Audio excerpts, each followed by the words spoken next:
Alors qu'est-ce que c'est que Jéroboam?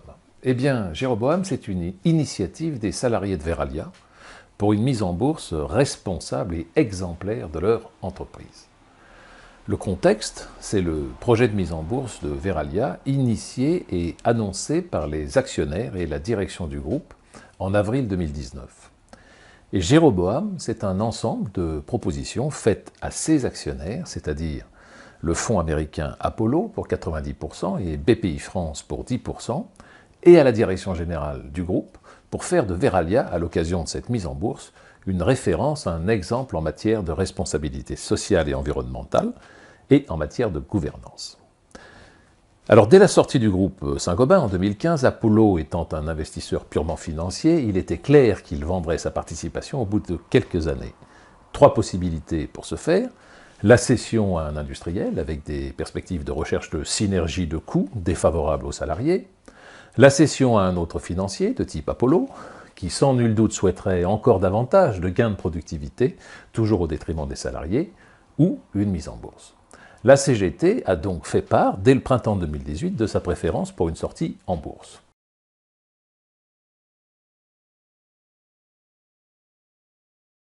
Donc le choix aujourd'hui par les actionnaires d'une mise en bourse, a priori, c'est une bonne chose. C'est mieux, en tout cas, qu'une cession à un industriel ou à un financier.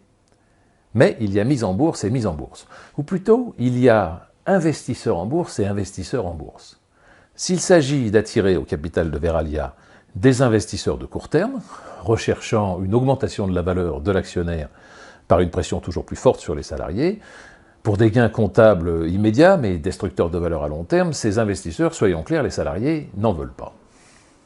Non, ce qu'il faut, c'est s'adresser aux investisseurs responsables. Et il y en a de plus en plus qui comprennent que la création de valeur à long terme, le développement durable de l'entreprise, ça passe d'abord par la mobilisation positive des femmes et des hommes qui l'animent, par son capital humain en quelque sorte.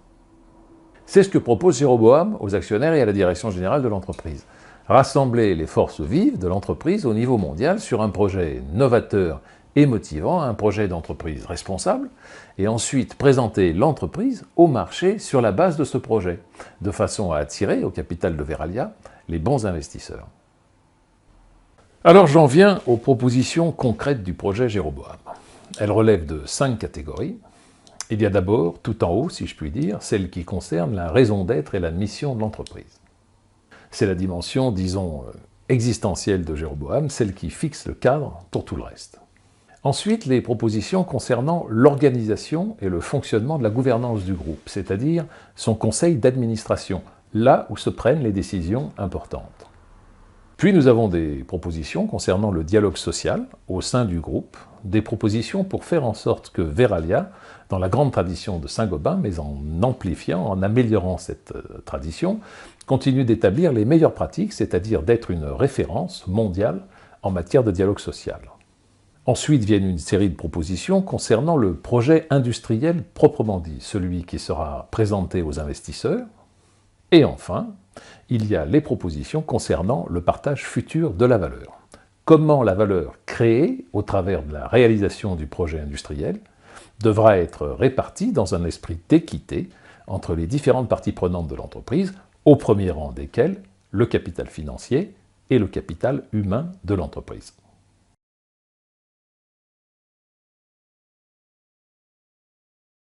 Alors on commence par la raison d'être et la mission de l'entreprise. C'est une notion, somme toute, assez récente en droit français puisqu'elle a été introduite à l'occasion de la loi Pacte en avril 2019. Il s'agit de permettre aux entreprises qui en font le choix de déclarer finalement dans leur statut une raison d'être et une mission dont le respect et la réalisation deviendront des déterminants des décisions de son organe de gouvernance, disons le conseil d'administration, au même titre que des objectifs plus financiers de maximiser le profit de l'entreprise au bénéfice des actionnaires. C'est très important cette notion de raison d'être et de mission, cela va dans le sens d'une reconnaissance en droit d'une forme d'existence, ou en tout cas d'autonomie partielle de l'entreprise, au-delà de son objectif de rentabilité. Et aussi, et peut-être surtout quand on se place du point de vue du capital humain de l'entreprise, de ses forces vives, c'est quand même plus sympa de se dire qu'on travaille dans une entreprise dont la mission est de produire des contenants en verre toujours plus respectueux de la planète, respectueux des consommateurs, respectueux des gens qui les produisent, plutôt que de se dire que l'on travaille dans le seul objectif de faire gagner toujours plus d'argent à ses actionnaires. Verallia est un merveilleux cas d'application possible de ces nouvelles dispositions, parce qu'évidemment, le verre, on a raison de dire que c'est un matériau écologique, car recyclable à l'infini, bon pour le consommateur, car beaucoup plus stable que le plastique, mais il faut également savoir que les processus de production sont très consommateurs d'énergie, et que les conditions de travail sont très éprouvantes, usantes pour les personnels et nuisibles à leur santé. C'est donc la première proposition du projet Jéroboam. Adopter les dispositions proposées par la loi relatives aux entreprises à mission, avec une proposition de formulation de cette mission en faveur de la planète, des consommateurs et des salariés de l'entreprise. Je vous laisse la découvrir. La mission de Verallia sera de réduire l'empreinte écologique du verre et d'améliorer la santé des consommateurs grâce au développement d'emballages en verre neutres et durables, établir les meilleures pratiques de production en termes d'empreinte écologique, de consommation d'énergie, de conditions de travail et de santé et de sécurité des travailleurs. Voilà une formulation simple et motivante sur la base de laquelle nous proposons de mobiliser à la fois les forces vives de l'entreprise et aussi les investisseurs socialement et écologiquement responsables susceptibles d'investir dans Verallia. Alors il y a la formulation de la mission, on vient de le voir, et puis il y a le fonctionnement au quotidien. Comment on s'assure que la mission est bien prise en compte dans l'activité de l'entreprise. Là, c'est plus technique, mais il faut quand même en parler. Comme c'est prévu par la loi, il y aura en particulier un organe de surveillance et de contrôle de la mission à créer, qui travaillera en parallèle, si l'on peut dire, avec le conseil d'administration. Notre proposition sur ce sujet, c'est que cet organe soit composé de manière équilibrée, avec par exemple pour 10 membres, 4 membres nommés par les actionnaires, 4 nommés par le comité d'entreprise européen et 2 nommés par la direction.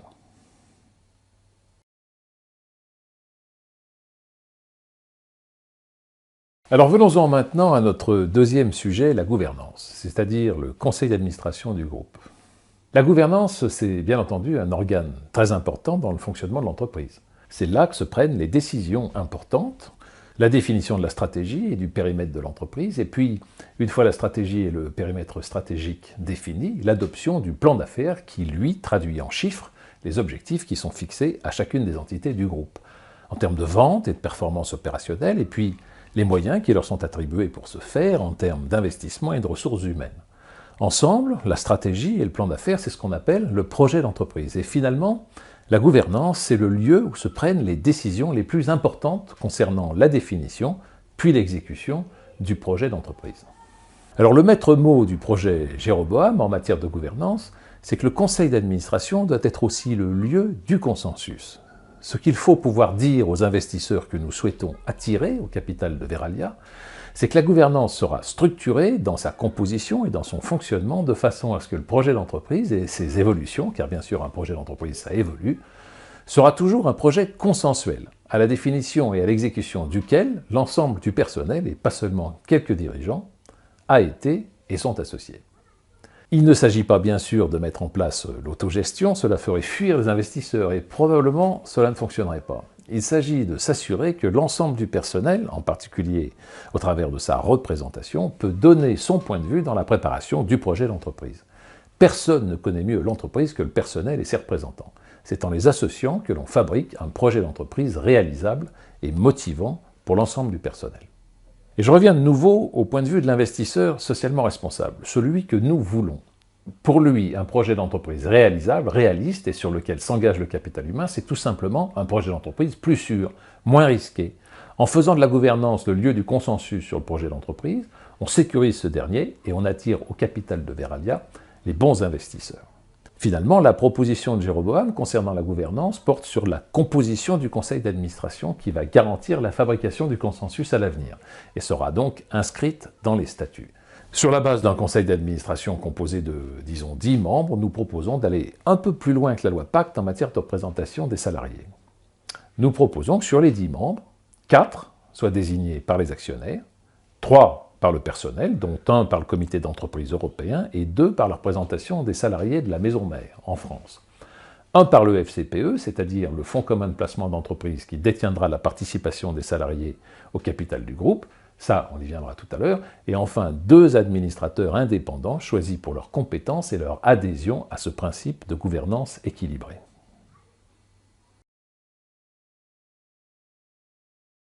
J'en viens à notre 3e catégorie de propositions de Jéroboam, après celle concernant l'adoption du statut d'entreprise à mission et celle relative à la gouvernance. Il s'agit de l'organisation du dialogue social. Là aussi, ce sont des propositions fondamentales pour l'avenir du groupe.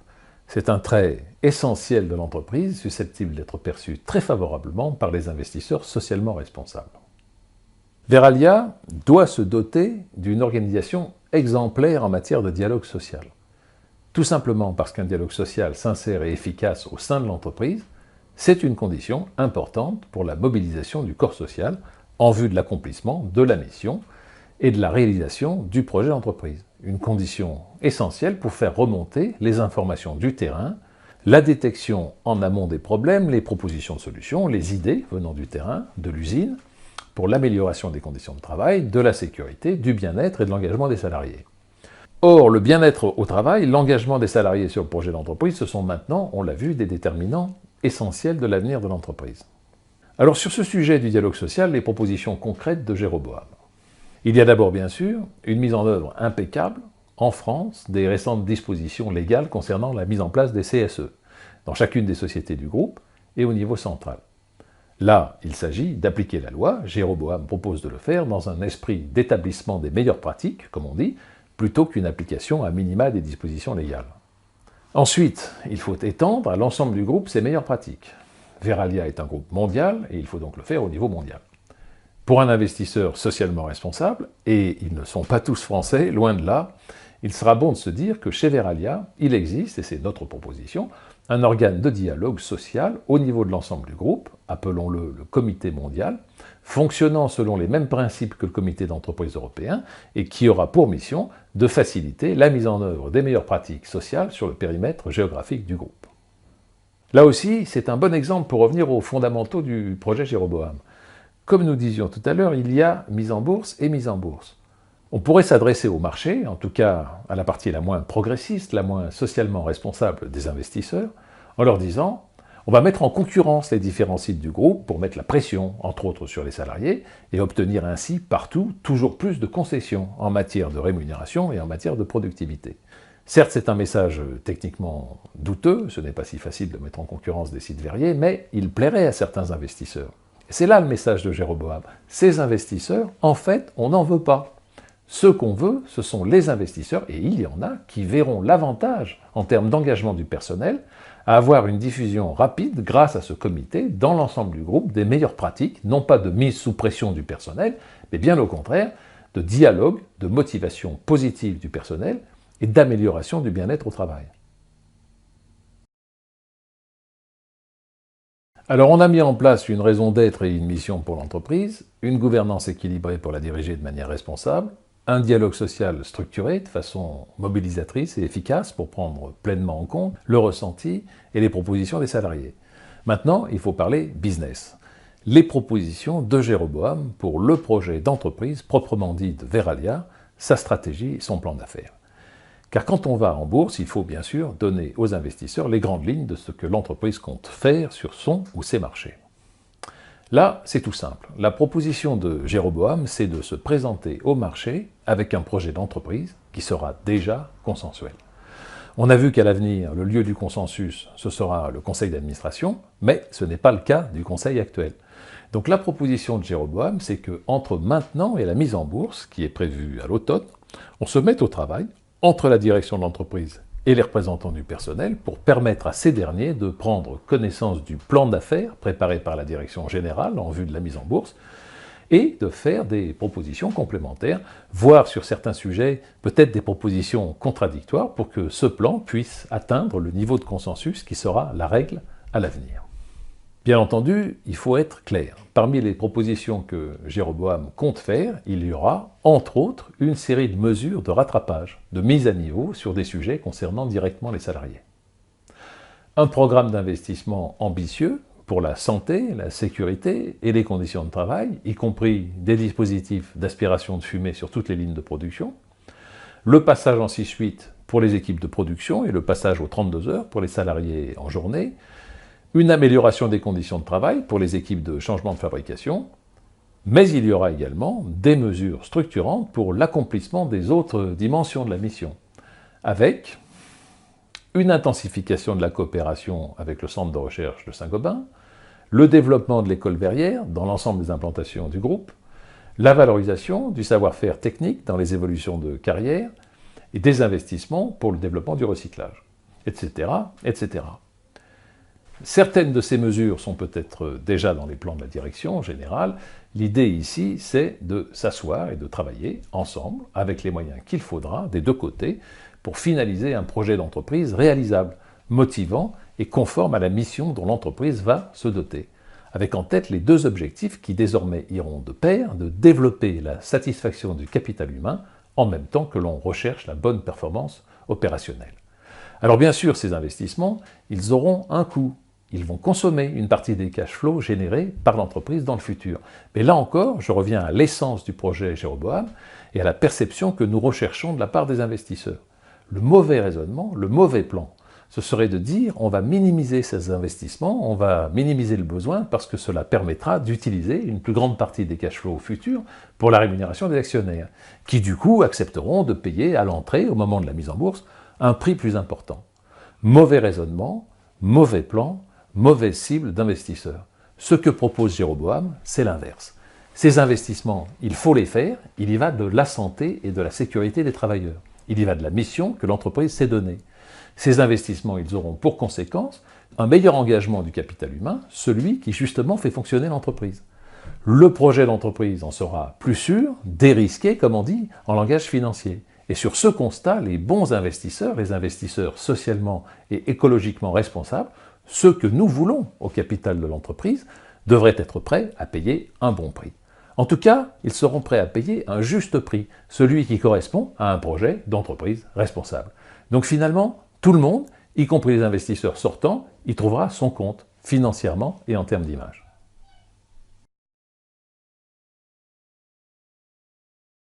Pour notre dernier sujet, on va parler gros sous, car à la fin, pour que tout cela fonctionne bien, sur le long terme, il faut aussi s'occuper du partage de la valeur créée par l'entreprise.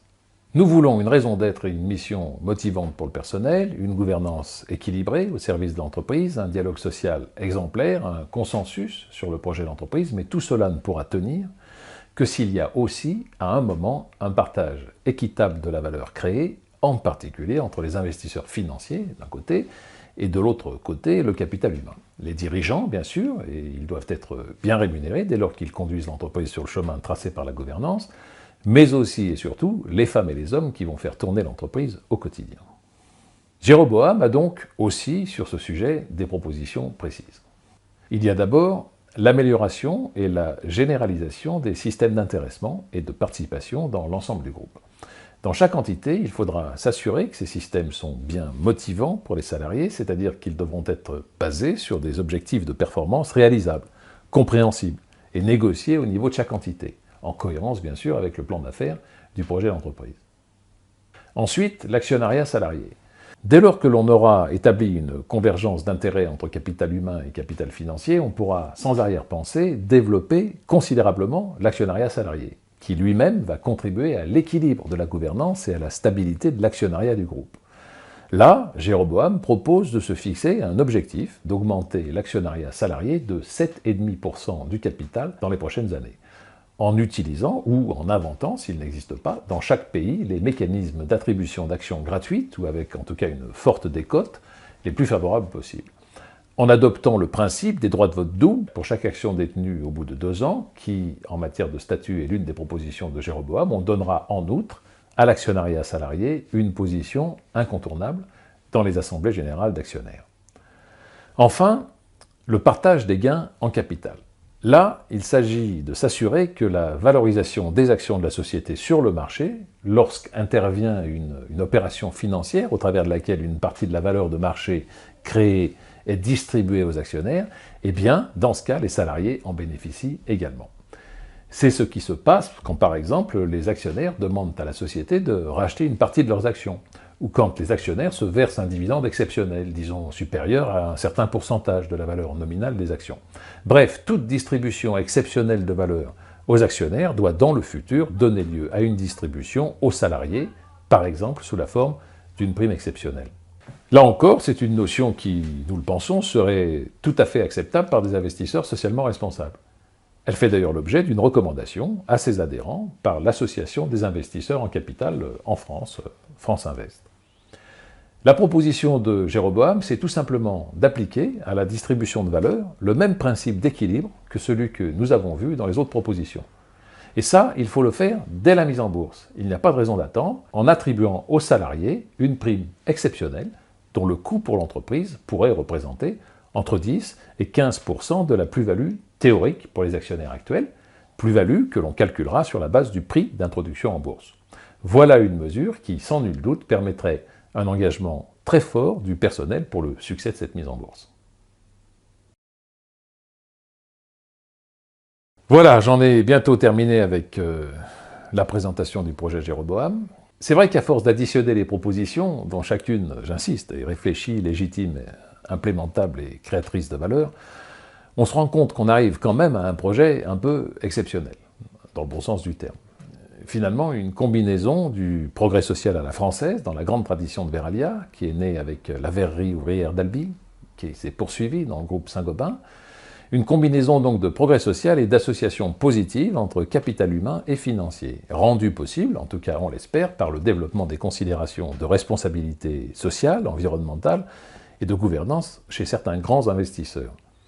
En parlant d'investisseurs, Verallia a la chance de compter parmi ses actionnaires actuels Bpifrance, qui n'est quand même pas un actionnaire comme les autres. S'il est naturel qu'un fonds comme Apollo, c'est dans sa nature, cherche à réaliser sa plus-value au bout de 4 ou 5 ans, il nous semble que Bpifrance pourrait parrainer, en quelque sorte, notre projet, en profitant de la mise en bourse, non pas pour liquider son investissement, mais au contraire pour augmenter sa participation, par exemple à hauteur de 20%, et de jouer ensuite un rôle important au sein du schéma de gouvernance ambitieux et novateur que nous proposons.